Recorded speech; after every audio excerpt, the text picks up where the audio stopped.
Viver da resposta. Entre a situação de trabalhar para obter um resultado e a de pensar e sentir os efeitos do resultado, existe uma diferença subtil, embora poderosa. Quando trabalhamos para a obtenção de alguma coisa, encetamos uma jornada sem fim e sem retorno.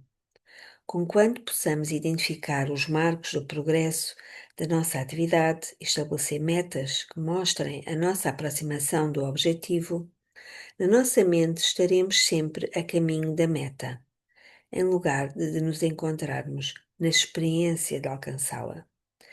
Precisamente por isso é que a administração de Neville é tão poderosa para a nossa vida quando nos fala que devemos entrar na imagem do desejo do nosso coração e pensar a partir dela. No estudo antigo das artes marciais, temos uma bela metáfora no mundo físico exatamente sobre como esse princípio age na nossa consciência. Sem dúvida, o leitor já deve ter presenciado apresentações de pessoas treinadas nessas disciplinas. Quando, ao convergirem os seus poderes de concentração e força num único momento de intenso foco, tornam-se capazes de executar feitos de execução inimaginável em qualquer outra circunstância, tal como quebrar um bloco de concreto ou uma pilha de pranchas de madeira. O princípio que possibilita essas demonstrações é o mesmo descrito por Neville na história da cura do jovem. Apesar dos truques às vezes usados para realizar esses feitos extraordinários, sem a conotação espiritual, o segredo do sucesso, quando eles são autenticamente executados, depende do local onde o executor da arte marcial coloca a sua atenção. Quando escolhem partir um bloco de concreto, por exemplo, a última coisa que lhes passa pela cabeça é o ponto de contacto em que a mão tocará a superfície do bloco. Exatamente como Neville sugeriu nas suas instruções ao homem moribundo, a chave é concentrar o foco no local do ato completo, a cura já alcançada ou o tijolo já partido. Os praticantes de artes marciais fazem isso concentrando a atenção consciente num ponto que está além da base do bloco. A única maneira da mão do praticante estar em tal local é caso ela já tenha passado através do espaço entre seu dono e aquele ponto. O fato de o espaço aparentemente encontrar-se ocupado por algo sólido, tal como um bloco de concreto, torna-se praticamente secundário. Dessa maneira, eles pensam a partir de um determinado ponto de término, em vez de se preocuparem com a dificuldade de atingir tal ponto. Eles experimentam aparentemente a alegria da execução do ato, não em tudo o que deve acontecer para que o ato seja bem-sucedido. Esse exemplo simples oferece-nos uma poderosa analogia da maneira pela qual a consciência parece funcionar. Experimentei pessoalmente esse princípio quando tinha os meus 20 e poucos anos. Foi na época em que o centro da minha vida tinha-se deslocado do trabalho numa laminadora de cobre e da participação numa banda de rock para o foco espiritual de um poder interior. Foi quando fiz 21 anos que, súbita e inesperadamente, fui atraído para uma combinação de corrida de longa distância, yoga, meditação e artes marciais. De forma apaixonada, comecei a dedicar-me às 4 atividades simultaneamente, e elas passaram a ser uma rocha que me servia de apoio sempre que o meu mundo parecia prestes a esmagar-me. Um dia, enquanto ainda estava no dojo, o estúdio de artes marciais, e um pouco antes da aula de karatê, testemunhei até que ponto um foco concentrado pode ser poderoso. Foi algo diferente de tudo o que já havia visto surgir naquela região, bem no coração do norte do Missouri.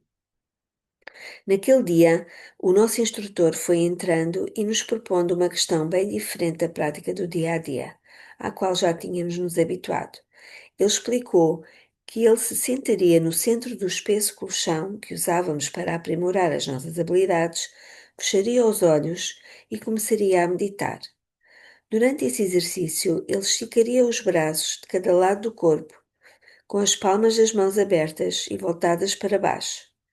Ele pediu-nos alguns minutos para que pudesse ancorar-se naquela posição, imitando um T, e convidou-nos então a fazer um movimento qualquer capaz de alterar a sua posição. Havia 2 homens para cada mulher na nossa classe, e sempre tinha havido, até então, uma competição amigável entre os sexos. Naquele dia, entretanto, essa divisão não ocorreu. Sentámo-nos juntos, imóveis e silenciosos perto do instrutor. Ficámos olhando enquanto ele simplesmente caminhou para o centro do colchão, sentou-se com as pernas cruzadas, fechou os olhos, estendeu os braços e mudou o padrão da respiração. Lembro-me de que estava fascinado, observando atentamente o seu tórax subir e descer cada vez mais lentamente com a respiração, até que ficou difícil afirmar se ele estava respirando ou não. Nós então nos entreolhamos em assentimento mútuo e nos aproximamos com a intenção de tirá-lo do lugar. Pensando inicialmente que seria fácil, somente alguns tentaram. Empurrámos seus braços e pernas em diferentes direções, sem conseguir sucesso absolutamente nenhum. Surpreendidos com a inutilidade dos esforços, mudámos de estratégia e resolvemos agarrá-lo apenas por um dos lados para usar o nosso peso combinado e forçá-lo na direção oposta. Nem mesmo assim tivemos sucesso. Nem ao menos conseguimos mexer os seus braços ou os dedos da mão. Depois de algum tempo, ele respirou fundo. Abriu os olhos e, com aquele bom humor que havíamos aprendido a respeitar, perguntou: O que aconteceu? Como é possível que eu ainda esteja sentado aqui? E depois de uma boa risada, relaxou as tensões. Ele passou a explicar-nos, encarando-nos com o seu olhar penetrante e habitual, o que tínhamos acabado de presenciar. Quando fechei os olhos, ele disse, tive uma visão que era como um sonho, e esse sonho tornou-se a minha realidade. Imaginei 2 montanhas, uma de um lado do meu corpo e a outra do outro lado, enquanto eu mesmo ficava no chão entre os picos. Enquanto ele falava, imediatamente mentalizei a imagem na minha mente e senti que ele, de algum modo, nos imbuía com uma experiência direta da sua visão.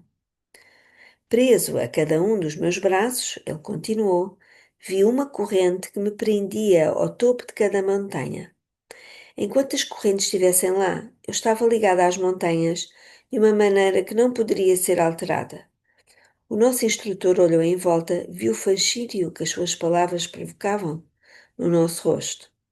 Com um largo sorriso, ele concluiu: Nem mesmo uma classe cheia de melhores alunos pode mudar os meus sonhos.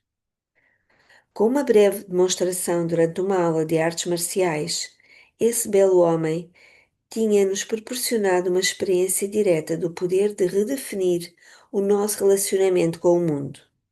A lição tinha sido menos sobre a reação que o mundo nos mostrava e mais sobre criar as nossas próprias regras para o que decidíssemos experimentar. O segredo aqui é que o nosso instrutor estava sentindo-se como se já tivesse fixo em determinado lugar do colchão.